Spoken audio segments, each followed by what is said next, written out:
Hey guys, today I want to talk to you about how I manage my axolotls. My last video was about how to set the tank up, so today I'm going to show you what I do on a weekly routine and what I do for feeding. So a lot of beginners wonder how they can clean up the poop for axolotls. They're not like fish, how when fish poop, their poop will actually like flow up all over the aquarium. But when axolotls poop, it just sits in the bottom. So that actually makes it a lot easier to clean. What I do for cleaning is I need a container, you can get a bucket or just some sort of plastic Tupperware and a turkey baster. Basically what you do is just find the poop, suck it up, and then put it out and it's out of the aquarium. This makes water changes a lot easier since you don't have to do them as frequently since there isn't much waste in the water. So I'll just show you what I do for sucking up some axolotl poop. A lot of times you'll find that they actually poop where they hide since they're not very active. So what I do before I even go around out here, I'll lift up all their hides. And they're not going to like it, but they're going to like tank being clean afterwards. And what I'll do, the turkey baster, blow the air out, go next to the poop, and just suck it up. And pour it in the bucket. It's as simple as that.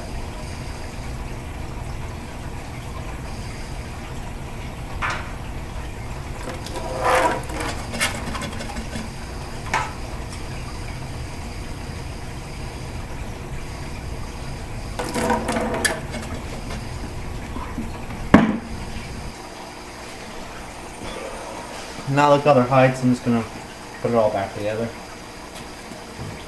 Some people like to actually just change around the scenery every now and then, so the axolotls feel like they're in a new location and makes them a little bit more adventurous. I kind of just put everything back the way it was. Then I just cover it all back up with some sand to make it a little bit more natural.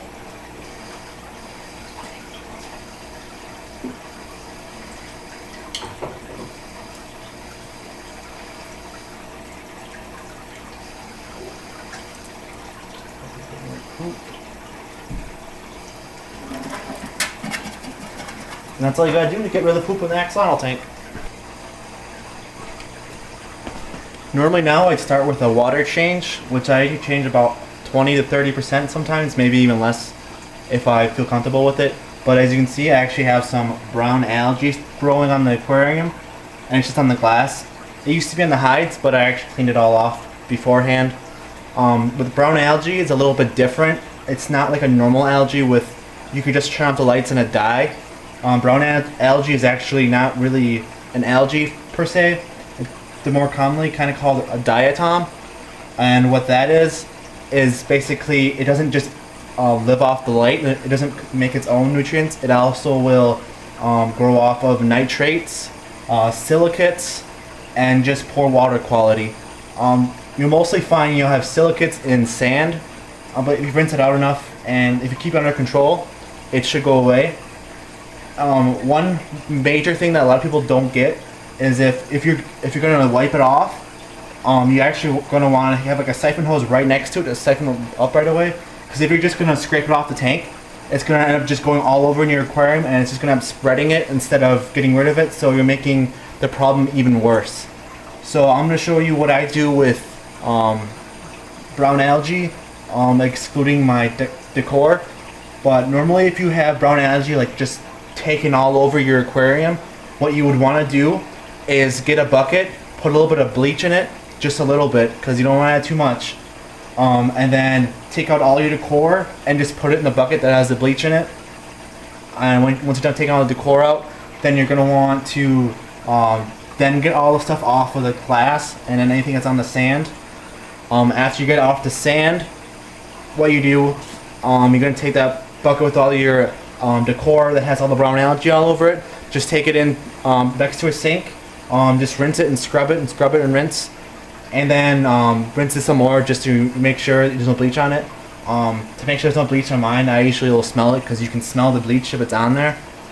And then after that, you're going to want to get some tank water, put that in the bucket, And then before you put the decor back in, just dip the decor in the tank water again, just so you're rinsing off any extra nutrients that are going to be in your tap water or anything like that.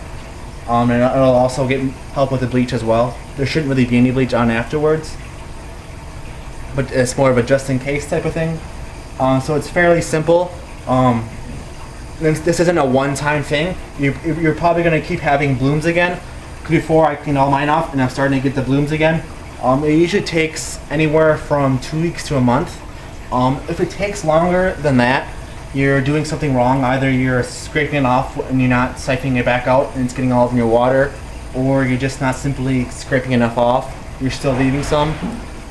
So yeah, I'll show you how I get it off the tank glass. This is just a close-up what I'm talking about. This is brown algae or diatoms, and this is what I'm trying to get rid of right now. Now there's two ways you can do this. You can either just use the tip of this and use it to scrape it like this. Just do that continuously and scrape it off. Or you want to use it this way if you only have a little bit, just because it's not going to take that long to get it off. But if your whole tank is just full of brown algae up and down, what I like to do, just get a normal little glass sponge that I get at my aquarium shop. And what I'll do is I'll just put the hose right next to the sponge, so that way when it's scraping it off, it's just sucking it right up right afterwards. And like I said, you're doing this way because you don't want to spread the brown algae all over, because it's not going to make it go away. It's just going to make the problem worse and spread it. I only had a little bit on this little corner, but yeah, if you had all over, just continue this until you have it all off the glass. Also, sometimes I actually like to keep a little bit of it if I can keep it under control, because with my feeder fish, I actually noticed that they actually like to eat the brown algae that's growing around. So it's just an easier way of keep them alive before they eat, and I don't have to worry about feeding them or anything.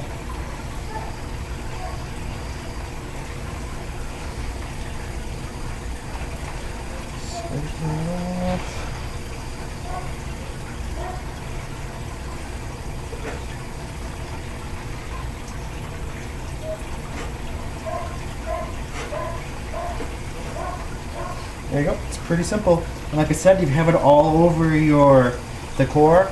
Then put it in a bucket that has a little bit of bleach in it, and let it sit in there while you're doing this. And then when you're done doing this, just go rinse it off and scrape all the brown algae off, and put it back, and then rinse it off with tank water, and put it right back in. It's not that hard. It's just you have to do it once a week until the problem goes away. So sometimes it can, through a really big tank, it can take a long time and just be frustrating. But if you just keep doing this, stick to it, your brown algae problem should go away.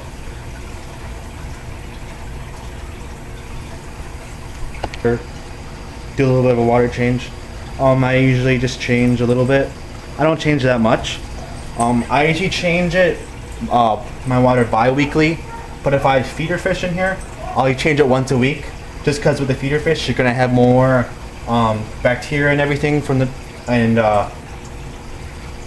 waste, all that waste products, so you're gonna want to do it a little bit more often. So I do it once a week with feeder fish, and if I don't have any feeder fish in, I'll do it maybe twice a week, or unless I just notice maybe something looks a little dirty, then I'll go ahead and do it. Usually since I have such a big tank, I don't do it that often, since the axolotls don't waste a lot.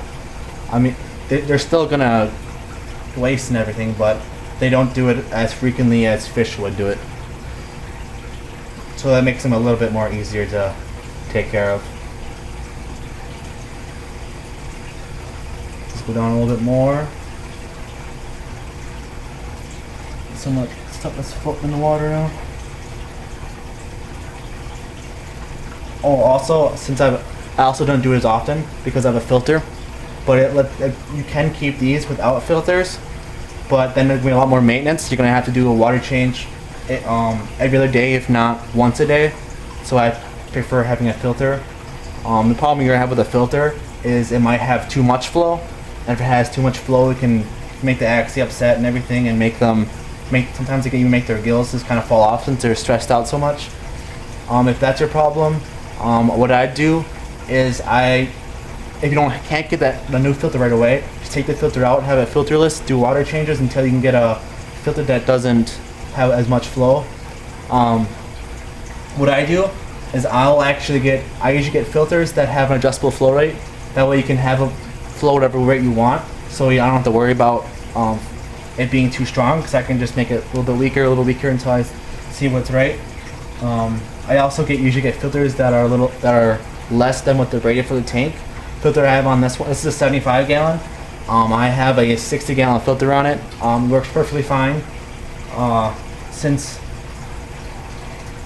it's been working good for me for almost 3 years now, so I haven't a problem with it. That should be a good enough water change. It's not too big of a deal since I just cleaned out the poop up not that long ago. So yeah, I'll just show you what I do when I put the water back in. First thing you're going to want to do is you want to make sure you're adding the water at the right temperature. Normally you'd have a little thermometer thing in the tank somewhere, either the ones that go in the tank or the ones that just kind of sit on the outside. I don't have one. I just use this for all my tanks. It's just a little thermometer.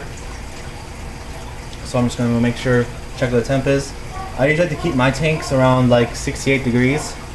I don't really have much control over what temp they are because it's in my basement and I don't really have to worry about cooling.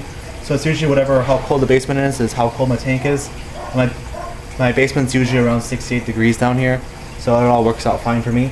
In the winter it gets a little bit colder. It's not really going to affect them at all.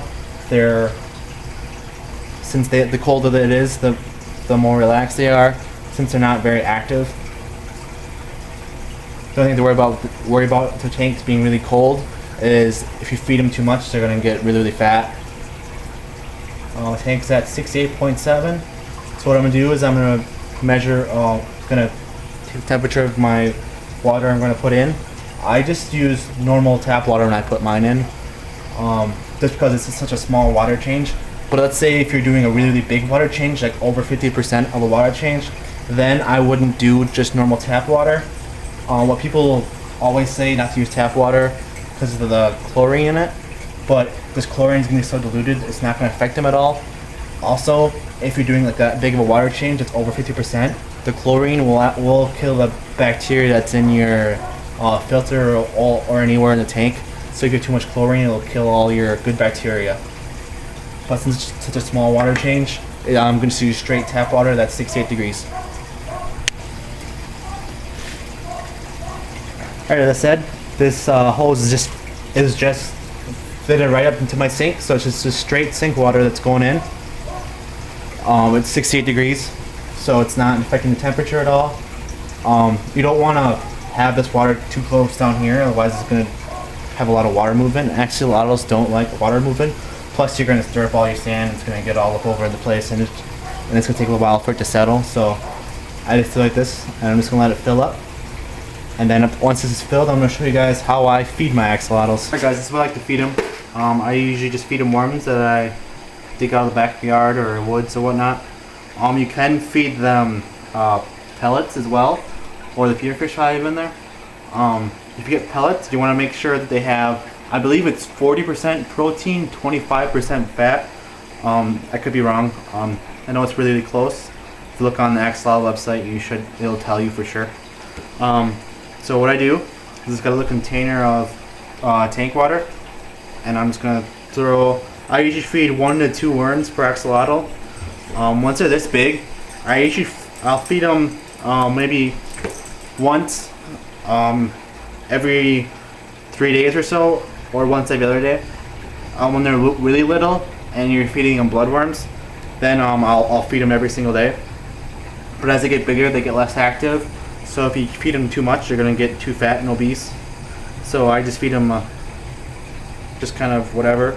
I don't have a set amount that I feed them. I like to mix it up. And what I do when I mix it up, so I'll just feed them worms sometimes. Sometimes I'll just leave feeder fish in there. Sometimes I'll skip a feeding, or I'll feed them pellets. When I do this, because it makes them more wanting to eat. they'll be more likely to eat.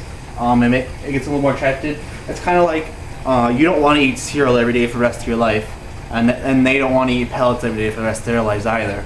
So that's why I like to mix it up. So now that they're in here, they're just gonna get rinsed off.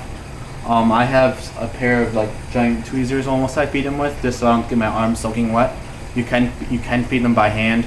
A lot of people do feed them by hand. I just feed mine with a little giant pair of plastic tweezers just because it's such a deep tank and I don't feel like getting my arms soaked every time I want to feed them. Alright guys, as I said before, one giant black pair of tweezer things I use. I'll just feed them each time. I'll spot feed them. I don't like to just pop them in the tank because otherwise you're gonna end up having like feeding accidents where they're gonna accidentally bite each other's limbs, or they'll both go for the same worm and they'll be fighting over it and they can get a little bit of an accident. So I just continuously just feed them one by one with these rinsed worms until they're all gone. I try to feed the bigger ones to the bigger axolotls and the littler ones to the little axolotls. And I do this about every other day to every 3 days, depending how hungry they are or when the last time I fed them. Like I said, I like to vary their diet.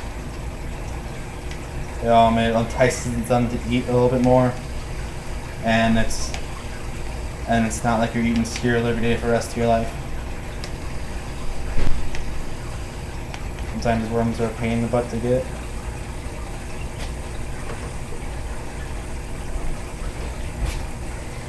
Move this over.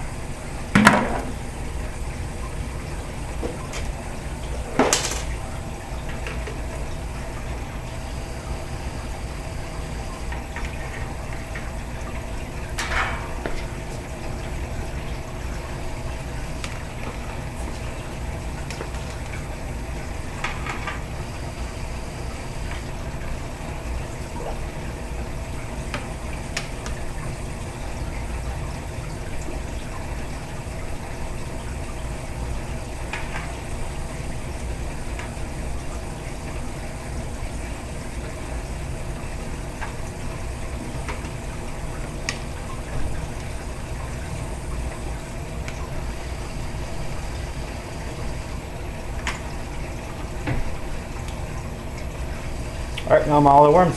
So that's all I have for you guys today. Thanks for watching again. Like I said before, if you liked the video, click the like button, and hopefully I'll have another video for you guys next week.